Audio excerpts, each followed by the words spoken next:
Здравейте, приятели! Аз съм Райс. Аз съм Алекс и вие сте с нашия BookTube канал Четат ли двама? За днес сме ви подготвили едно доста интересно видео, защото искаме да ви запознаем с една страхотна инициатива на порталът Всичко за книгите. Става дума за моята любима книга за 2016 година. Това е един своеобразен конкурс, за който имахме голямата чест да бъдем поканени като медийни партньори. Днес планираме да ви разкажем малко повече за този конкурс и да ви обясним как точно работи. Конкурсът ще се проведе в сайтът на портала Всичко за книгите, а именно всичкозакнигите.bg. Разбира се, ние ще ви оставим линк отдолу в описанието, за да може да влезете и сами да разгледате колко лесно всъщност е направено всичко. Конкурсът продължава от 6 февруари 2017 година до 19 март 2017 година, като ще бъде в два етапа. Първият етап ще се проведе от 6 февруари днес до 10 март 2017 година. Как протича първият етап? Имате възможност да гласувате за своята любима книга в 7 основни категории. А те са съвременна художествена проза, Трилъри и криминална литература, фантастика, фентази и хорър, познайте аз къде ще гласувам, дамски романи, аз съм раздвоена, зависи кои книги ще има вътре.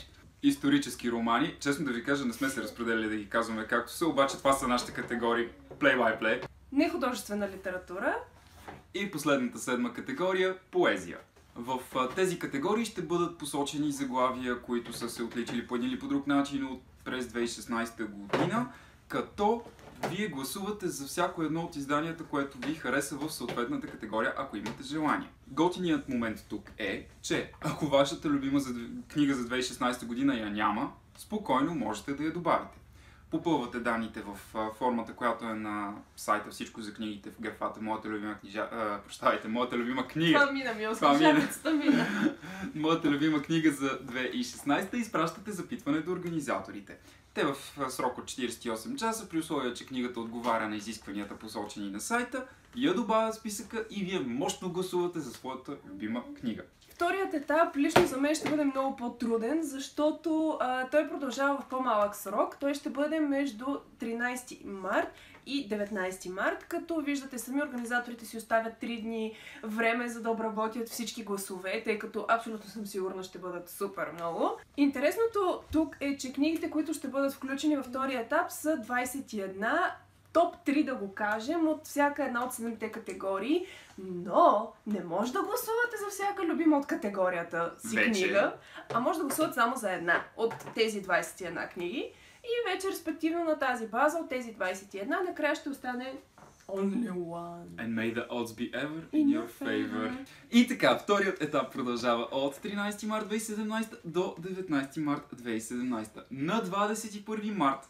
организаторите ще обявят резултатите от гласуването и на 21 март реално ще имаме победител в конкурса Моята любима книга за 2016 година. Имайте предвид, че организаторите от Всичко за книгите са се погрижили и за още още един стимул за гласуване. А именно, имайте предвид, че на 21 освен обявяването на резултатите, ще има и томбола от всички гласували, като победителят от тази томбола печели ваучер за 200 лева за книги, които можете да посочите която и да е любима ваша книжарница, посочвате я книжарницата и казвате: ето, оттам искам да си купя книги за 200 лева. Няма значение коя е книжарницата, важното е обаче да е търговски обект, а не онлайн книжарница. Организаторите от Всичко за книгите са се погрижили, разбира се, и за редица поощрителни награди, за които в момента обаче всичко е много Тайна! Тихичко! Защо заставаме зад този конкурс и тази идея? Защото много ни харесва фактът, че читателят има възможност да посочи наистина коя е неговата любима книга за годината. Райс мисля, че ще може да ви даде малко по-подробна информация относно цифрите за миналогодишният конкурс, а именно моята любима книга за 2015 година. Аз като ги видях така леко се ушашках, защото не чаках толкова много хора да се гласували. Миналата година в избора си за любима книга за 2015 година са гласували в първия кръг над 7500 човека, което между другото аз лично се надявам тази година да бием рекорда от миналата, така че ще гласувате. Гласувайте. А във втория етап са гласували над 4500 човека, което пък аз лично не смятам, че е станало, защото на някои хора са им отпаднали любимите книги, но също тук се надявам тази година да бъде доста по-активна.